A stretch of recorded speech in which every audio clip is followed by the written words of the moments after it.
د 400 صحافتي تنظیمونه وایي چې د ډیسټریکټ هډ کوارټر هسپتال د مشر لخوا خبريالانو سره بدروي د غندنې وړ ده او په هسپتال کې مریضانو ته د ستونزو په سر ریپورټینګ کوونکي خبريالان د پولیسو په ذریعہ په لاقانونه توګه د ځان سره بندي ساتل په آزاد صحافت او د امبولانس په حق حمله کول دي. دا په داسې حال کې چې 13 میاشتې په 22 نیټه د 400 هسپتال ایمز د پولیس په زور په لاقانونه توګه خبريالان د ځان سره سار کړیو کله چې هغوی په هسپتال کې د یو مړ شوي ماشوم په سر د احتجاج کورش کولو. د 400 د خبريالانو د حقوقو تنظیم مامازه یونین اف جرنالست د ایمز د معطل کول غوښتنه کړې ده او وايي کو د غوښتنه ونه منل شو نو درې ورځې پس به دوی احتجاج ته لاس واچوي. د مامازه یونین اف جرنالست تر سکرټر زاهد خان وايي چې باید خبريالانو ته په خلاص مټ د ریپورټینګ قانوني او آئینی حق ورکړي شي.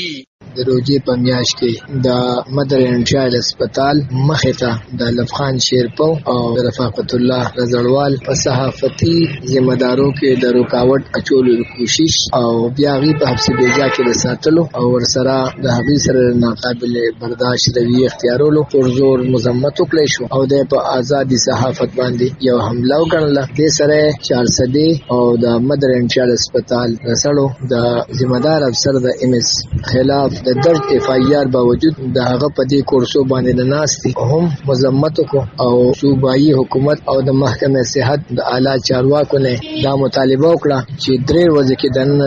د دې دواړو اهمو ذمہ دارونو لرګل شي ولې چې د خلاف یو اف آی آر درو سیکشن لاندې رجسټرډ دی او کچره درې ورځې کې دنه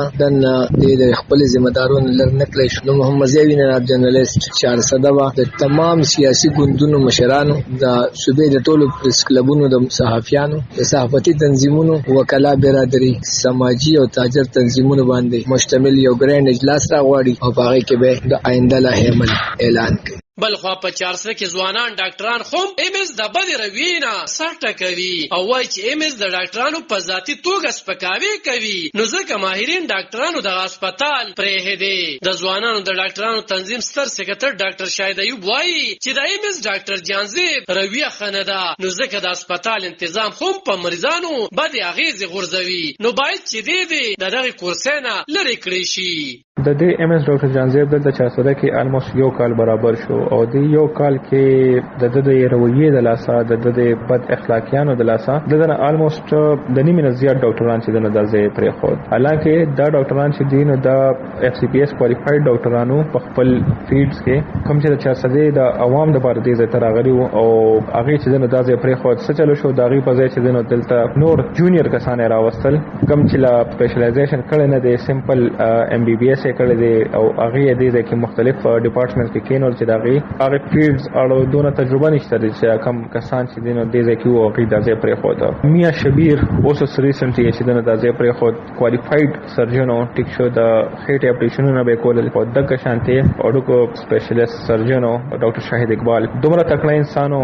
کو دې ځای کې پاتې شو نو پته نه لګی چې د اورتوپیډیک ډپارټمنټ پاغه کم ځای ته رسولیو. رحمان الله په سی سی یو کې ته ډاکټر عمر یورولوژیسټ هغه چې دنو د